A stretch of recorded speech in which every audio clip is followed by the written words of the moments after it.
Hello guys, आज म टक्क बिहान उठेँ अनि दिदी र म चाहिँ आज स्कुटी खेल्न जान गएँ। दिदीले चाहिँ स्कुटी मलाई चलाऊ भन्नुभयो भने चाहिँ म चाहिँ दौडिँदै गएर स्कुटीहरू चाहिँ बाहिर निकालेँ अनि स्कुटी निकालिसकेपछि हेलमेट सेलमेट लगाएर मैले चाहिँ भिडियो बनाउनु भनेर दिदीलाई क्यामेरा दिएको। दिदीले त मेरो मात्रै बनाउँदै हुनुहुन्थ्यो अनि मैले क्यामेरा खोसेर फेरि दिदीको पनि भिडियो बनाएँ। अनि सो दिदीले चाहिँ कपाल सपाल मिलाएर साइड लुक्स दिँदै हुनुहुन्थ्यो। अनि सो वहाँ पुगेर चाहिँ मैले स्कुटी नि पार्किङमा हालिदिएँ। अनि सो पार्किङमा हालेपछि चाहिँ त्यहाँको ओनर दाइ आएर चाहिँ हाम्रो भिडियोमा हाँसिदिनु भयो है। त्यस पछाडि दिदी र म लाग्यौँ लखर लखर काउन्टरमा गएर दिदीले सबै काम गर्नुभयो, पेमेन्ट चाहिँ।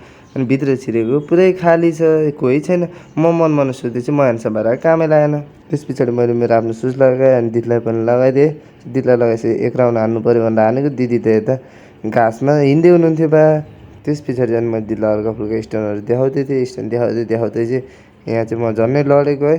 सो त्यस पछाडि मैले दिदीलाई पनि सिकाउँदै दिदी त लड्नुहुन्छ। दिदी चाहिँ थाकेर यहाँ बस्दै हुनुहुन्थ्यो, मलाई पनि बस भन्दै थियो। म चाहिँ उसको पछाडि गएर पिङमा बसेँ। सो पिङहरू भएपछि चाहिँ हामी फर्क्यौँ क्याफेमा। अनि क्याफेमा दुईवटा कोल्ड कफी रेडी थियो, एउटा दिदीले खानुभयो, एउटा मैले खाएँ। सो आजलाई त बाई बाई।